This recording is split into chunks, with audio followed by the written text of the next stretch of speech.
It takes a talent, expertise, perseverance, and an innovative spirit to invent a technology that changes a global industry.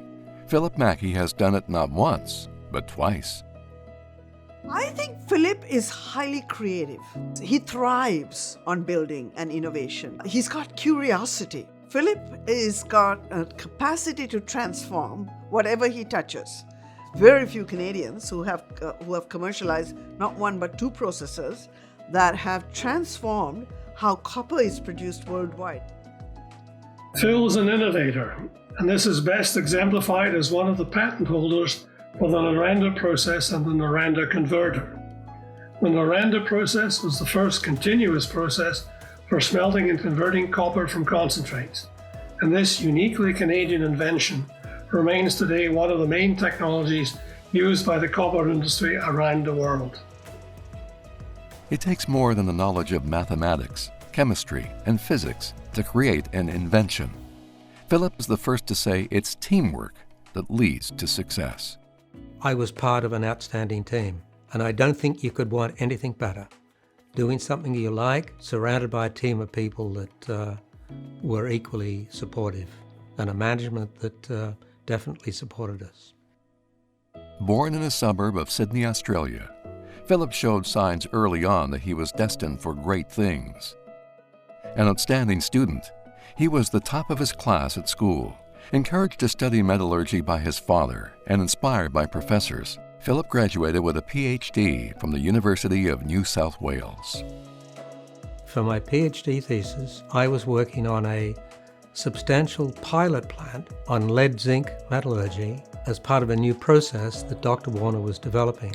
This was my first introduction, can I say, to innovative process metallurgy, and then I found my niche.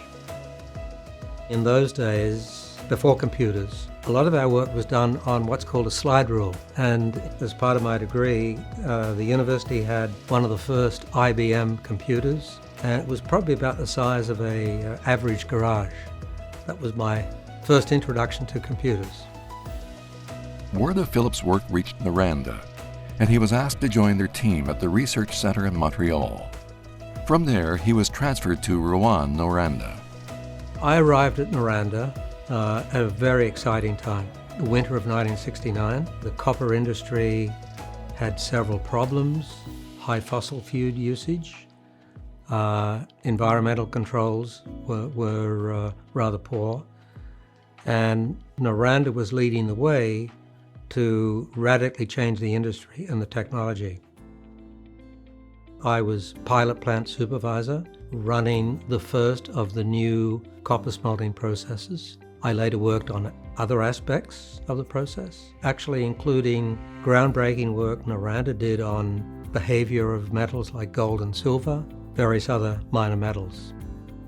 His reputation was that of an incredibly innovative leader. People respected him. Not easy to do the kind of technical work that he did, to commercialize a process, to go through the entire challenges of building a process that is now used worldwide.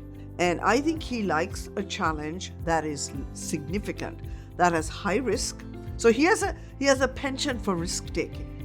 He goes for the big projects that have maybe high failure, and his inner tenacity to stick with it and to make things happen, I think, is what stands out for me with Phillip.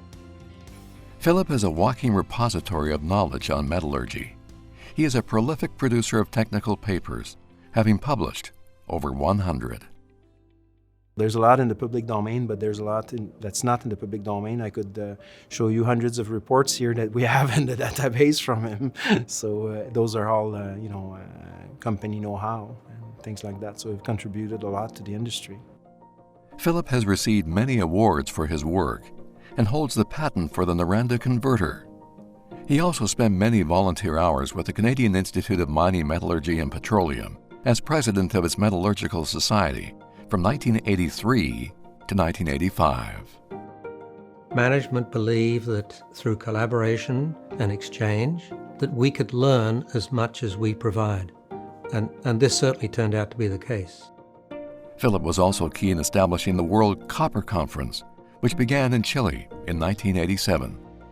The Phillip Mackey Symposium was held in his honor at the 2019 Copper Conference in Vancouver.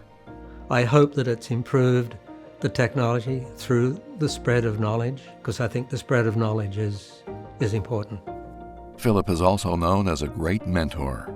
He spent a year as a professor of metallurgy at Laurentian University, inspiring students who went on to reach impressive heights in the industry.